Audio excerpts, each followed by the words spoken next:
You have two separate. Oh, good. Here. Thank you. Is there a reason? Yeah, for this is to show you right way and wrong way. We did it for capacity, but I wasn't here when the lid was made, and I just didn't describe it well enough. And so they went with making this lid that's driven me nuts. And finally, for the excuse for this class, I got a lid made the way I want. You need to have some edges to keep rodents out. They made it so it's really hard to get in there and lift it, and actually the edge doesn't work very good. The rodents here, if there's a little gap, the rodent has to hang onto the sidewall and figure out the gap. They can't do it. Here, they can hang right here and look and squeeze, and bam, guess what? Yeah. We have, fortunately it's not a rat, I don't think, but we have a mouse.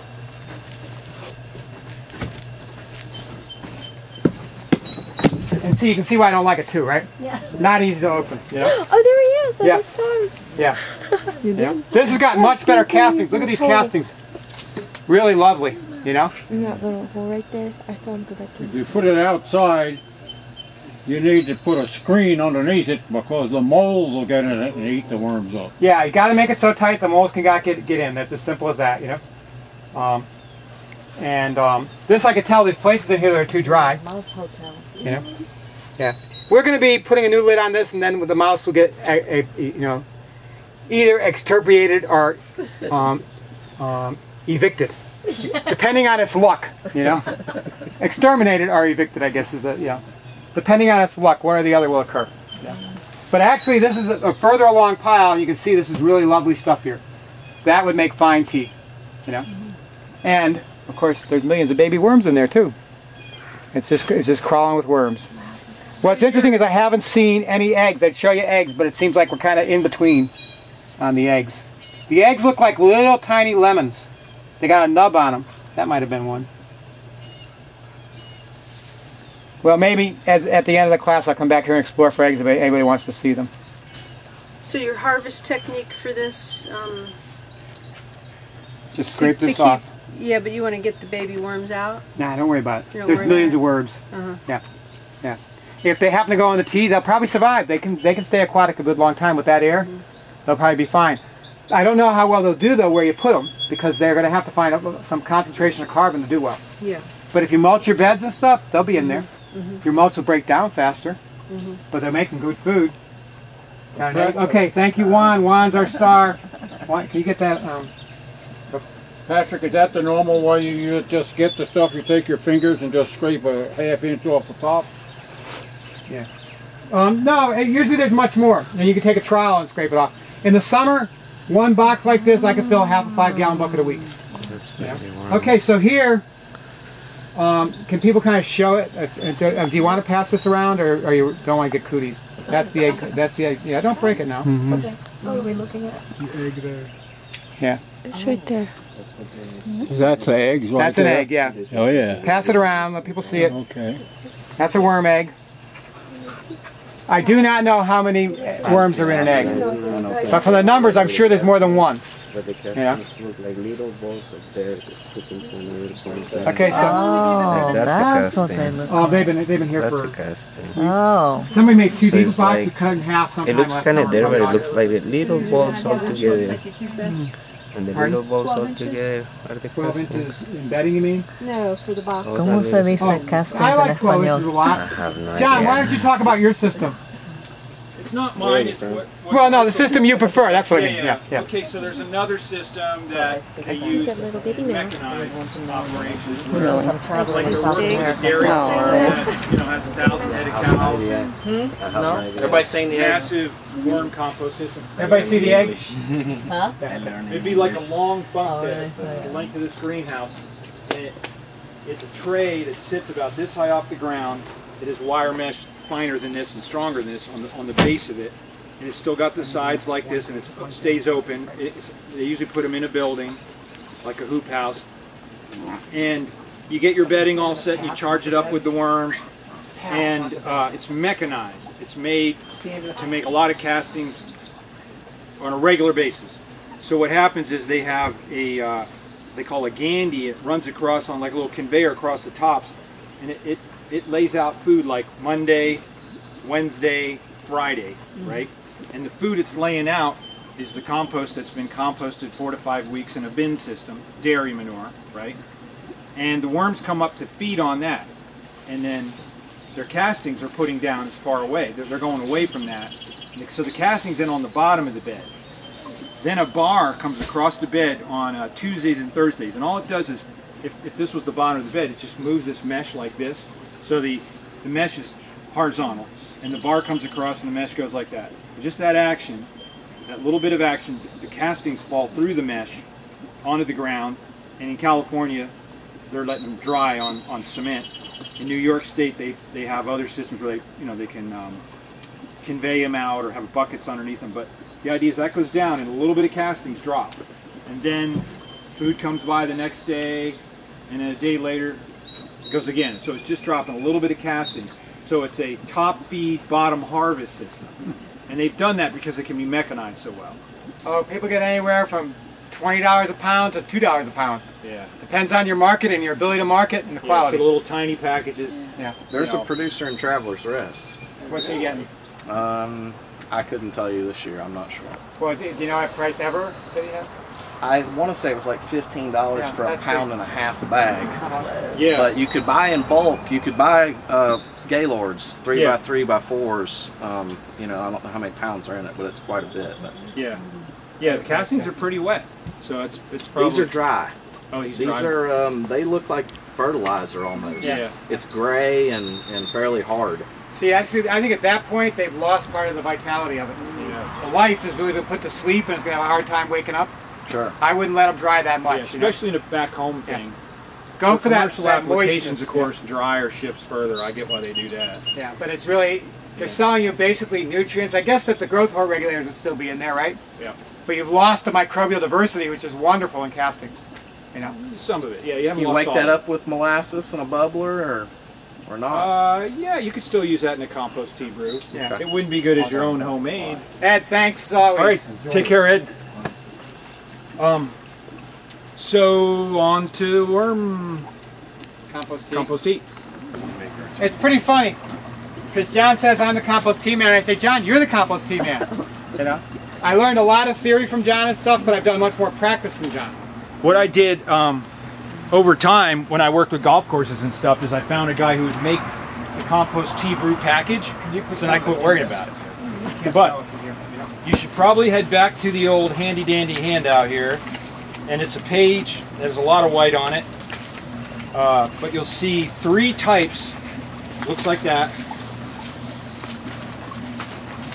3 types of compost tea. So one size does not fit all. And That's good. so Oh, is it on the main sheet? No, I don't think vegetables fall into this thing called turf. It's about a 1-to-1 bacterial to fungal ratio. Looks like that, right? Give me a little more. I think I'm And small. what you're doing is you're putting foods in this. Okay, so the first step of tea is extraction. So you got a bunch of compost. You got a column of compost sitting in this brewer, and you run the air, and it stirs it up, and it knocks it around, and the water starts to look like coffee or tea. So what you've done, you've liquefied all the fines, and they've come off into the water, right? And that's extraction. That's an extract. So you could take that extract and spray it, or you can multiply it by feeding it. And that's what these things are about. Kelp is a fungal food. Humic acid's a fungal food. Dry molasses is a bacterial food. Gluten is like a substrate and food. Insoluble humic acid is a substrate for fungi, and summa minerals or azomite is a substrate for fungi. So if you look across these things, you'll see the dry molasses was real high in the bacterial one because your sugars feed bacteria. So you got 16 ounces of dry molasses in that formula. In the turf system, you're at 12 ounces of dry molasses, and when you're trying to make a more fungal product, you're only 8 ounces of dry molasses. So you can see you're limiting the sugars as you go down this thing. And do you remember, Pat? This was a 50-gallon brew, wasn't it? Yeah, I think it's 50. Yeah. Let me see, what's the amount of compost? I can tell by the amount. No compost. This is just the foods. Oh, it's just the foods. Okay, well, let me see how much molasses. Yeah, that's 50 gallons. So this is for a 50-gallon brewer. This is a this is 50. Yeah, but we're only at about 60. I mean, well, actually, I guess you topped it up after I did it. Is that it, Marshall? No. Because when I looked over here, it was at 60, but now it looks like it's higher. Well, the aerator itself. Oh, the aerator took a bunch of space up. That's what it is. It was about 60 gallons, right? It was about 80, 75. I underfed it. But it's not feeling very strong, and that's why. I looked at it and saw 60, and I guess that you weren't done filling. It's actually at 80 is what you saw probably. This is really your most expensive thing. This is the aerator that you use for like a fish shop, pet store fish. That would aerate about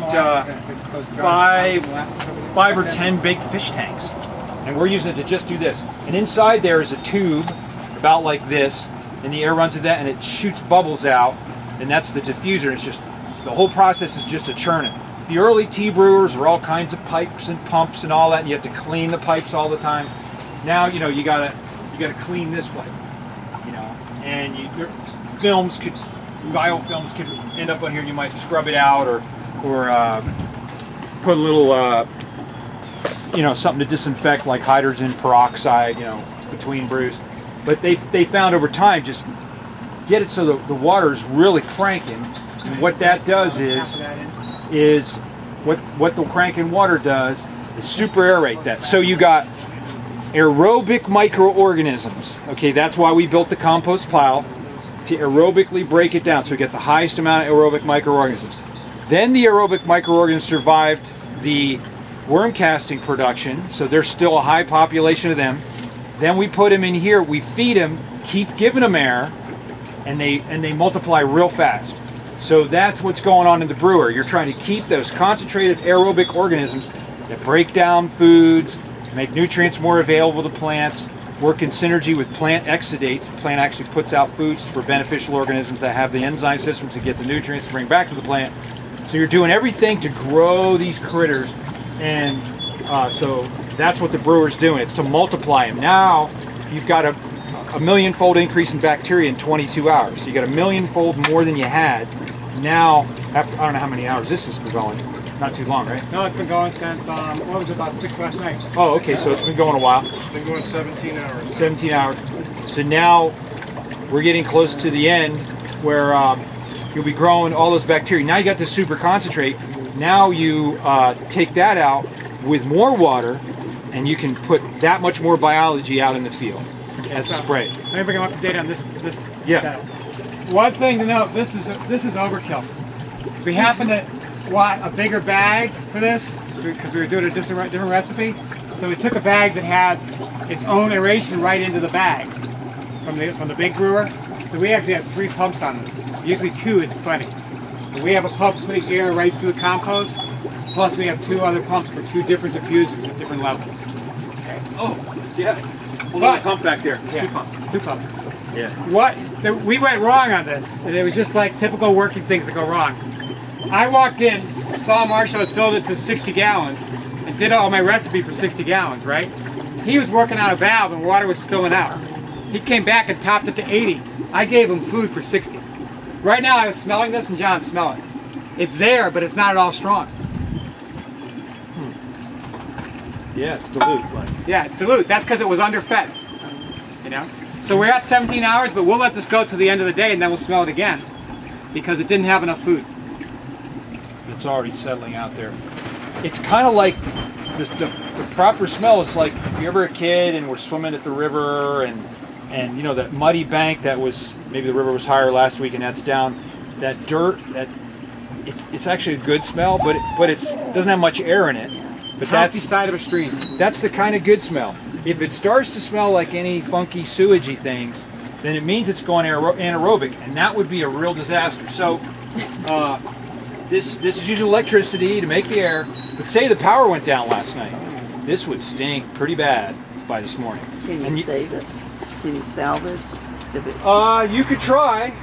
You would have to add more food and rebubble it and try and bring it back. It's like starting over. Right. You might want to just dump and go and put another batch in.